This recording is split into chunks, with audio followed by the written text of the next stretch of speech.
ఇంకొక ప్రధానమైన ప్రశ్న, మొన్న జరిగిన అటాక్లో భద్రతా వైఫల్యం కూడా ఉంది అన్న ఒక చర్చ ఉన్నది. ఇంటెలిజెన్స్ వైఫల్యమా, లేకపోతే నిఘా వర్గాలు హెచ్చరించిన తర్వాత కూడా యాక్షన్లోకి వెళ్ళకపోవడమా, ఏదో గ్యాప్ అయితే ఉంది అన్న ఒక చర్చ అయితే చాలా బలంగా ఉంది. మీకు అనిపిస్తున్నదా? ఎందుకంటే ఇటువంటి చర్యలు తీసుకునే ముందు కొన్ని సిగ్నల్స్ వస్తాయి మనకి ఎప్పుడు. సో ఆ విధంగా మీరు చూస్తే పెహల్గావ్లో ఏదో జరుగుతుందన్న ఇంటెలిజెన్స్ ఇన్పుట్ అన్నది ఒకటి ఉందని చెప్పేసి పేపర్లో వచ్చిన వార్త. ఆ తర్వాత పాకిస్తాన్ మద్దతుదారులు, ఈ ఉగ్రవాదుల సపోర్టర్లు ఎవరో కొంతమంది పెహల్గాంలో వెళ్ళి అక్కడ ఉన్న లాడ్జెస్ ను కూడా రెక్కీ చేశారని విన్నా. మనకి ఎలా అయితే 26/11లో ముంబైలో కూడా ఇంపార్టెంట్ తాజ్ హోటల్, ఈ ప్రాంతాల్లో కూడా వాళ్ళు రెక్కీ చేశారు. ఇప్పుడు రానాని తీసుకొచ్చాము, హెడ్లీ ఉన్నాడు, వీరందరూ కూడా అక్కడ యాక్టివేట్ అయ్యారు వీళ్ళంతా కూడా. సో ఆ పరిస్థితులు జరిగాయన్నది ఇంటెలిజెన్స్ ఇన్పుట్. ఆ తర్వాత మరి అక్కడ సెక్యూరిటీ ప్రజెన్స్ లేదేంటి అన్నది కూడా ఒకటి.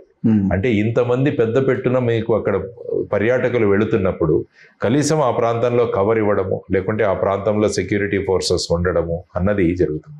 సో దాని మీద కాన్ఫ్లిక్టింగ్ రిపోర్ట్స్ వస్తాయి. అంటే ఇప్పుడు అనడం ఏంటంటే యూనియన్ టెరిటరీ అడ్మినిస్ట్రేషన్ ఏదైతే ఉందో అందులో పోలీసు తర్వాత ఇవన్నీ కూడా కేంద్ర ప్రభుత్వం కింద ఉంటాయన్నది ఒక వాదన వినిపిస్తుంది. ఎలాగైతే మనం ఢిల్లీలో చూస్తే ఢిల్లీలో కూడా యూనియన్ టెరిటరీ, కానీ అక్కడ ప్రజాప్రభుత్వం ఉంది. కానీ అక్కడ ఢిల్లీ ప్రభుత్వం కింద లా అండ్ ఆర్డర్ ఉండదు. కేంద్ర హోమ్ మినిస్ట్రీ కింద ఉంటుంది. లెఫ్టినెంట్ గవర్నర్, కేంద్ర హోమ్ మినిస్ట్రీ. కాబట్టి అటువంటిది ఇక్కడ ఏదైతే ఉంది అన్నది కూడా కొన్ని వాదోపవాదాలు వినిపిస్తుంది. తర్వాత అక్కడున్న ప్రభుత్వానికి వారికి ఏ విధమైన నియంత్రణ లేదు. సో ఈ విధమైన సమన్వయం ఏదైనా లోపించిందా అన్నది కూడా ఒకటి. ఎందుకంటే ఆ ప్రాంతంలో కనుక సెక్యూరిటీ ఫోర్సెస్ వీళ్ళుంటే ఈ ఇన్సిడెంట్ జరిగేది కాదు ఖచ్చితంగా. అట్లీస్ట్ వాళ్లకు కవర్ ఇస్తారు మామూలుగా. అమర్నాథ్ యాత్రికులకు కూడా టోటల్ కవర్ ఉంటుంది వాళ్ళు వెళుతున్నారు. ఇప్పుడు ఒక షాట్ జరిగినప్పుడు సౌండ్ కూడా వస్తుంది కదా, ఆ సౌండ్ ఎక్కడి నుంచి వచ్చింది? ఆ ప్రాంతాన్ని గురించి వాళ్ళు వర్ణిస్తే ఇక్కడ నుంచి సుమారుగా 4-5 కిలోమీటర్ల దూరంలో అక్కడ ఫారెస్ట్ డిప్లాయ్మెంట్ ఉంది, మన ఆర్మీ డిప్లాయ్మెంట్.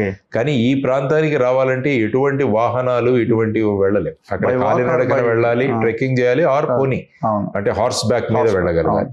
సో అక్కడ ఏమంటున్నారంటే కొన్ని రిపోర్ట్స్ ఏంటంటే ఆ ప్రాంతానికి వెళ్ళాలంటే పోలీస్ పర్మిషన్ ఉండాలి అన్నది ఒకటి మాట్లాడుతున్నారు. కానీ ఈసారి ఎటువంటి పోలీస్ పర్మిషన్ తీసుకోకుండానే ఆ టూరిజం ఆపరేటర్స్ ఎవరైతే ఉన్నారో వాళ్ళు వీళ్ళందరినీ అక్కడికి తీసుకెళ్ళి. కాబట్టి భారతదేశం మళ్ళా మన ఇంటర్నల్ గా కూడా ఇవన్నీ కూడా చర్చించాలి. ఎక్కడైతే సెక్యూరిటీ ల్యాప్సెస్ అయ్యాయా, మన దగ్గర నుంచి ఎక్కడైనా ఉందా, భవిష్యత్తులో ఇలాంటివి జరగకుండా కూడా మనం కాపాడుకోగలగాలి. ఇది కూడా ఒక డిస్కషన్. ఎందుకంటే first of all you have to set your home right. మన ఇంటిని మనం సరిగైన దీంట్లో పెట్టుకోవాలి అన్నది. సో ఈ అనాలిసిస్ కూడా జరుగుతోంది.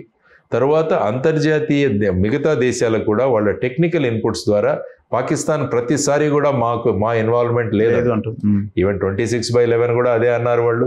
ఊరి సంఘటనలో కూడా అన్నారు. తర్వాత పుల్వామా ఘటనలో కూడా ఇది మా ప్రమేయం లేదన్నారు. కానీ భారతదేశం ప్రతిసారి కూడా వాళ్ళ ప్రమేయం ఎలా ఉందో అన్నది మన టెక్నికల్ ఎవిడెన్స్ ద్వారా ప్రపంచ దేశాలకు ప్రజెంట్ చేస్తూనే ఉంది. సో ఇప్పుడు భారతదేశానికి ఫేవరబుల్ గా ఉన్న అన్ని దేశాల్లోనూ కూడా పాకిస్తాన్ యొక్క నిజ స్వరూపాన్ని చూపించాల్సిన ఒక స్ట్రాటజీతో భారతదేశం వెళుతోంది. ఖచ్చితంగా యాక్షన్ ఏదో తీసుకోవాలో వాళ్ళు తీసుకుంటారు. మీరు చూసుకుంటే పుల్వామా సంఘటన కూడా February 14న జరిగింది.